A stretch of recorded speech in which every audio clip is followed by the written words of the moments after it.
A graça e a paz do nosso Senhor e Salvador Jesus Cristo a todos os irmãos. Retomando os nossos devocionais diários, vamos dar sequência em nossa devoção, em nossa meditação, a leitura da palavra que estamos fazendo em Atos dos Apóstolos. Finalizamos o capítulo 14 e agora vamos entrar no capítulo 15. Peço aos irmãos que estejam com a sua Bíblia na mão para que nós possamos ler juntos, meditarmos juntos e também os irmãos fazerem as suas consultas posteriores, amém?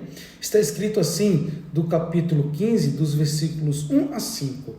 Alguns homens que haviam descido da Judéia passaram a ensinar aos irmãos: se não vos circuncidardes, conforme a tradição instruída por Moisés, de forma alguma podereis ser salvos.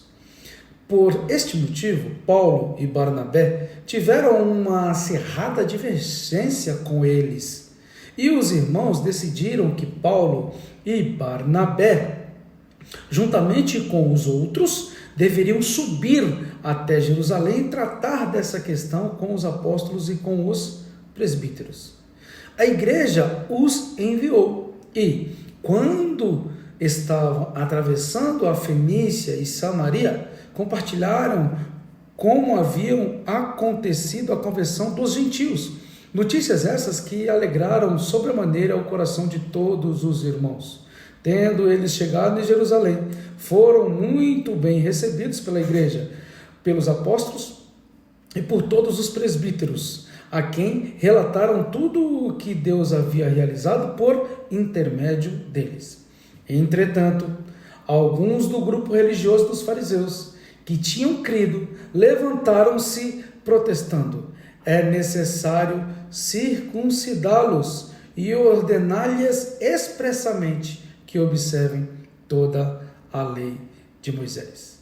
Com base nessa palavra, nós vamos meditar com o tema: a salvação não está na tradição. Note que Paulo e Barnabé estão retornando a Antioquia, conforme relatos, lugar onde eles iniciaram a pregação e viram os primeiros convertidos ao evangelho genuíno, depois de muita oração. Eles receberam seus chamados e muita oração. Mas eles se depararam com algumas mudanças ao retorno, e principalmente voltas de velhas práticas ministradas por grupos contrários à mudança gerada, à regeneração recebida e à libertação ao aceitar Jesus, reconhecer Jesus Cristo como Salvador.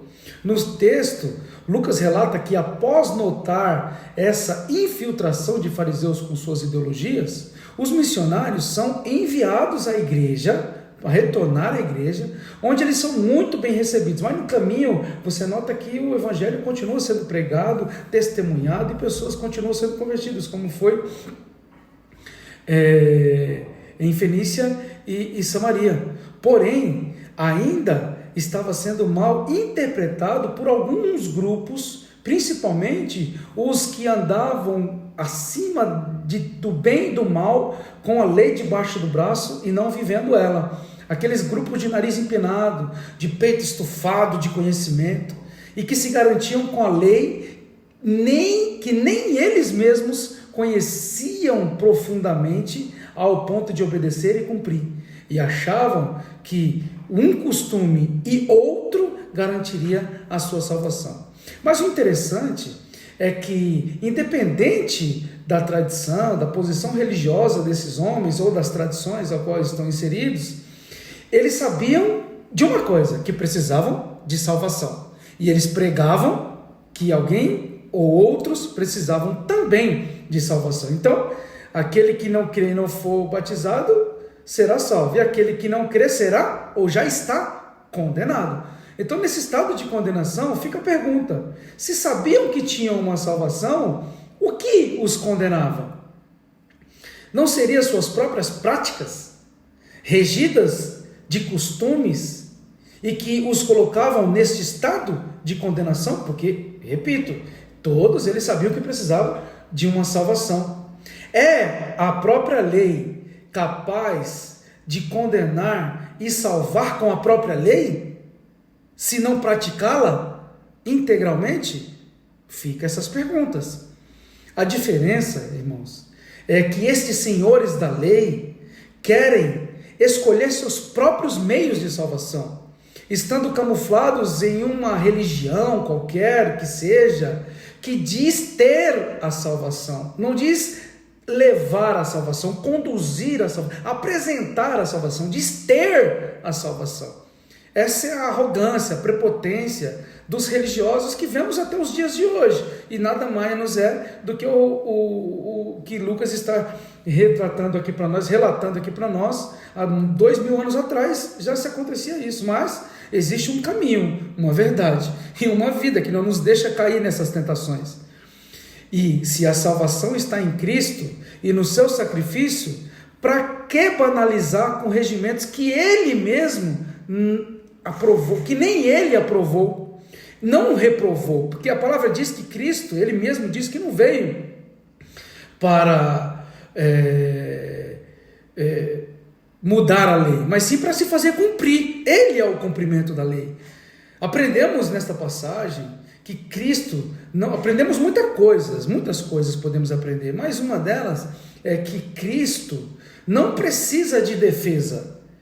Ele sim é autossuficiente, mas o seu evangelho, a sua palavra, sim, essa precisa. Porque todo aquele que nele crê e teve a sua vida renovada com o perdão e a regeneração dos seus pecados, não pode se calar diante de doutrinas vãs que querem desviar a quem recebeu essa regeneração e outros que ainda não tiveram aquela oportunidade de conhecer a verdade, e a verdade vos libertará.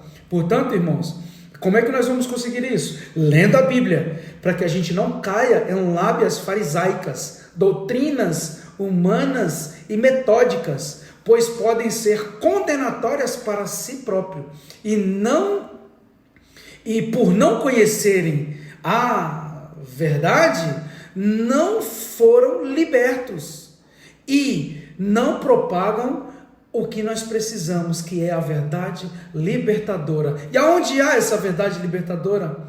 Em Cristo, na morte, na vida, na morte e na glória de um único Salvador, Cristo Jesus. E onde nós encontramos isso? Na sua santa, poderosa, imutável, inconfundível palavra, que é a voz de Deus falando com o seu povo. Se fomos eleitos, escolhidos e temos um chamado para a salvação, não se deixe levar por essas doutrinas metódicas e condenatórias. Leia a Bíblia, medite na Bíblia, faça como a orientação dada por Deus a Josué, que em Josué 1:9 está escrito que está escrito que ser forte e corajoso, que o Senhor estará com ele. Mas voltamos atrás, nos versículos anteriores, e vamos ver aonde está esta força e essa coragem que Deus está entregando para nós. Meditar na sua palavra de dia e de noite, para que os ventos venham, as palavras venham, as tentações venham, e a gente não se deixe levar e nem saia dos caminhos ao qual Ele já nos colocou para seguir até o dia do Senhor. Então, irmãos, se a verdade está em Cristo, não nos deixemos levar por doutrinas metódicas e condenatórias, pois a salvação não está na sua e nem na minha tradição, mas está unicamente na vida, na morte e na glória do nosso Senhor e Salvador Jesus Cristo. Receba essa palavra no seu coração, e assim como Paulo e Barnabé, neste tempo, hoje, nós possamos acreditar que Cristo é o único suficiente, eterno Salvador, e pregar Ele, para que aquele ainda que não o conheceu, possa ter essa mesma oportunidade. Pois a palavra diz que pela fé seremos salvos, não por obras, e muito menos por tradições. Receba essa palavra no seu coração, em nome de Jesus.